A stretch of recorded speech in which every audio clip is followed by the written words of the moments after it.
მოგესალმებით ჩემო თანამოქალაქენო ჩემო თანამებრძოლებო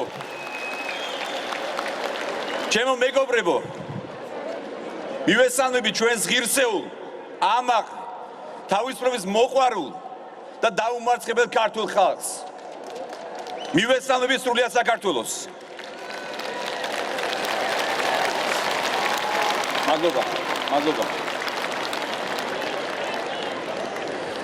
ჩემთვის დიდი პატივია ძვირფასებო 10,000 საქართველოს მოქალაქის ამდენი გულანთებული პატრიოტი ადამიანის წინაშე სიტყვით გამოსვლა პირველ რიგში მე მინდა გულწრფელი მადლობით დავიწყო ჩემი გამოსვლა დიდი მადლობა თქვენი ერთგულებისთვის თქვენი ნდობისთვის თავდადებისთვის თქვენი სიმტკიცისთვის თქვენი ბრძოლისთვის მადლობა დღეს აქ მომბრძანებისთვის დიდი მადლობა ყველას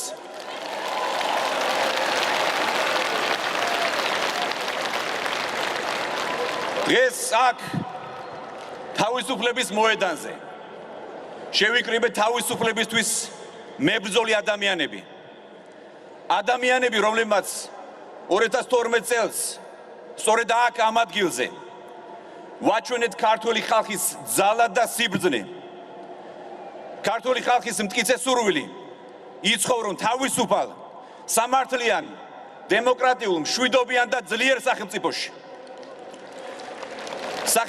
სადაც დაცული ადამიანის ფუნდამენტური უფლებები ადამიანის ღირსება და თავისუფლება სადაც ადამიანი და მისი სიცოცხლე უმთავრესი ღირებულებაა 2012 წელს ჩვენი პარტიის დამფუძნებლის ბიძინა ივანიშვილის ლიდერობით ამ ქვეყნის რიგითმა ჯარისკაცებმა მშვიდობიანი აქციით განვაიარაღეთ ავტორიტარული ხალხის მჩაგვრელი რეჟიმი და ხელისუფლებას ჩამოვაშორეთ მკვლელების, ჯალათებისა და მოღალატეების პარტია.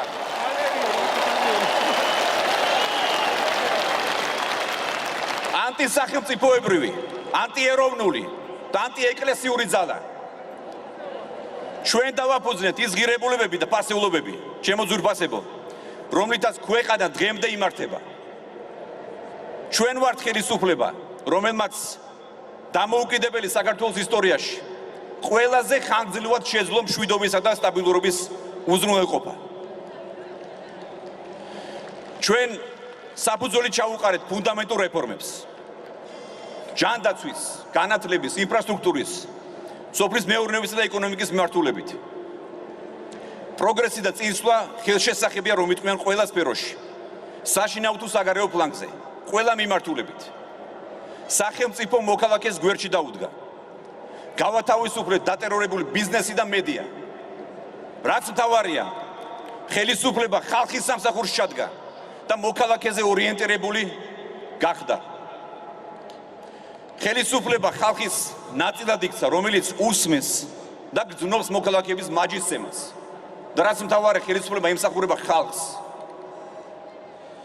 დღეს, ჩემო ძვირფასებო, აღარავის უნდა მხოლოდ წარსულზე საუბარი.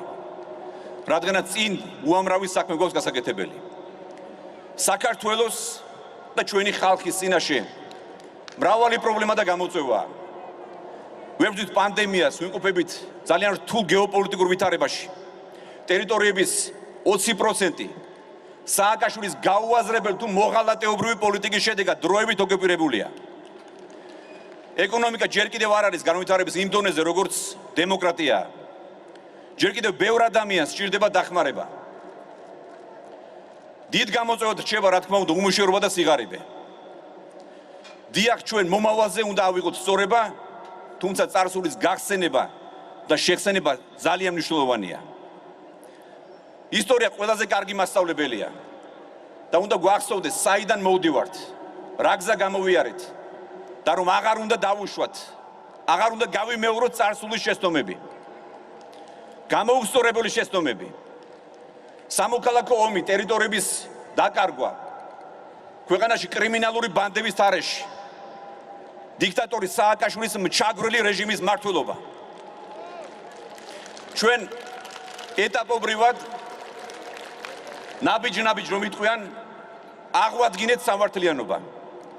დავაკავეთ მჩაგროვი და მოძალად რეჟიმის მთავარი შემოქმედები.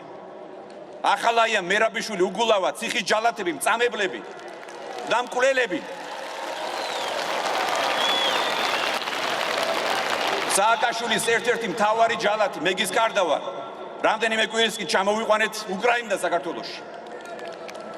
1 ოქტომბერს კი თავად ამ სისხლიანი და მოძალადე რეჟიმის მთავარ შემოქმედს საკუთარი ქვეყნის მოქალაქეობაზე უარის მთქმელ, ქვეყნის მოღალატე და ხალხის მჩაგვრელ, საქართველოდან გაქცეულ და ახლახანს ლაჩხულად, ქურდულად შემოპარულ მიხეილ სააკაშვილს კუთვნილი ადგილი დიდი ხნით მიუჩნიეთ ციხეში.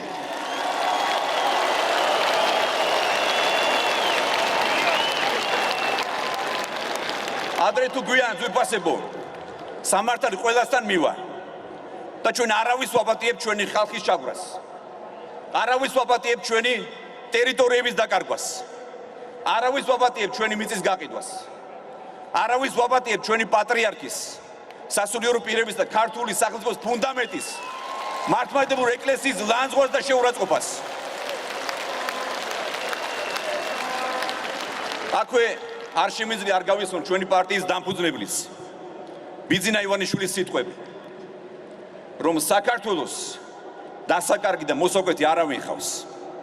როგორი დანაშაულებიც არ უნდა გქონდეთ ჩადენილი კონკრეტულ პირებს, ჩვენ მათ მოვექცევით არა ისე როგორც თავად იმსახურებენ, არამედ როგორც ამას ჩვენი ქვეყანა და თქვენ ხალხი იმსახურებს. ჩვენ არ მოვექცევით მათ და არ მოვექცევით მათ ისე როგორც მტრებს, როგორც თავად ექცეოდნენ წლების განმავლობაში ჩვენს ხალხს. ჩვენ მათ ჩვენი ღირსებით, მაგრამ კაცრად და სამართლიანად ვაგებინებთ პასუხს.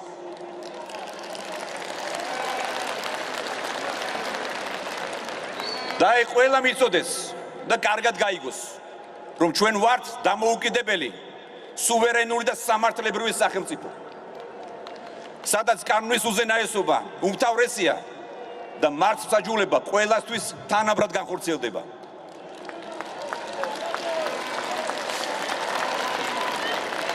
ჩვენ დღეს აქ შეკრებით მთელ მსოფლიოს ვაჩვენეთ ქართული ხალხის არჩევანი.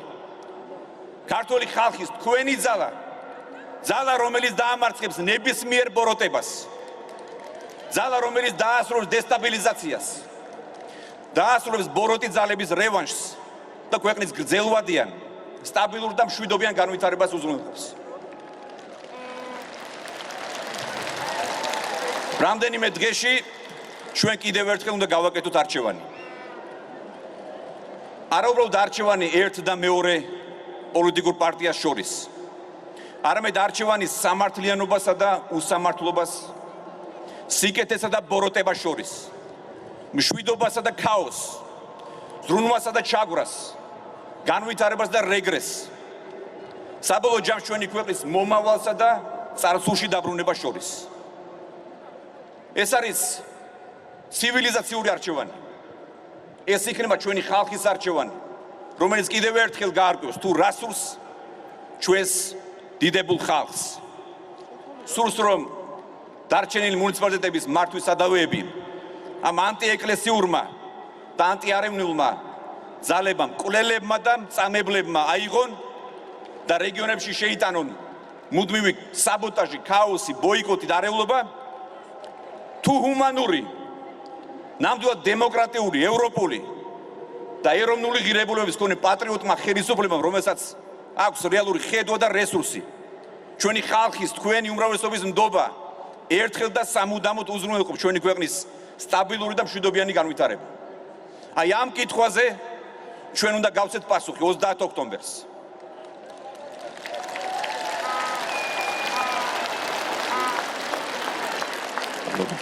მადლობა.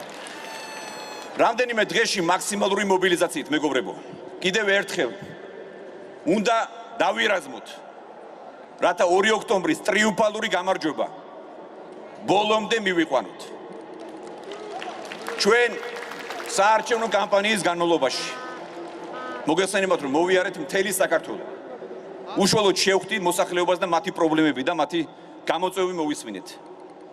ხალხს ეს სჭირდება მშვიდობა, სტაბილურობა სამუშაო ადგილები, კეთილდღეობა და არა ეს არეულობა, ქაოსის, დესტაბილიზაცია, ბოიკოტი და რევანში. ჩვენ ერთად მეგობრებო, ერთობლივი ძალისხმებით ყველა პრობლემას დავძლევთ. მე დარწმუნებული ვარ და მტკიცედ მჯერა, რომ მომდევნო წლები იქნება აღმშენებლობის, მშვიდობისა და სტაბილურობის წლები, გაერთიანების წლები. ჩემი დიდი სურვილია დავასრულოთ დაპირისპირება და გავერთიანდეთ. გავერთიანდეთ ისევე როგორც ამას ჩვენი ეროვნული განძი და კულტურის სიამაყე, ჩვენი წინაპრების შექმნილი ქართული პოლიფონია გვასწავლის, ჩვენი მრავალჟამიერი გვასწავლის, სადაც განსხვავებული ხმები ერთიან ჰარმონიას ქმნიან. ჩვენ ერთად აუცილებლად გავიმარჯვებთ. თბილისი გაიმარჯვებს, ზუგდიდი გაიმარჯვებს, ქუთაისი გაიმარჯვებს, ბათუმი გაიმარჯვებს, ოზურგეთი გაიმარჯვებს, რუსთავი გაიმარჯვებს, ფოთი გაიმარჯვებს, თელავი გაიმარჯვებს, თიანეთი გაიმარჯვებს, ქარელი გაიმარჯვებს, ხაშური გაიმარჯვებს, მეგობრებო, ცაგერი გაიმარჯვებს, ბაღდათი გაიმარჯვებს, წყალტუბო, სენაკი გაიმარჯვებს, მარტვილი გაიმარჯვებს, ხობი გაიმარჯვებს, წალენჯიხა გაიმარჯვებს, ჩოროწყუ გაიმარჯვებს, ხელვაჩაირი გაიმარჯვებს და საქართველო გაიმარჯვებს. მერტი იყო ჩვენი პარველი. დიდი მადლობა.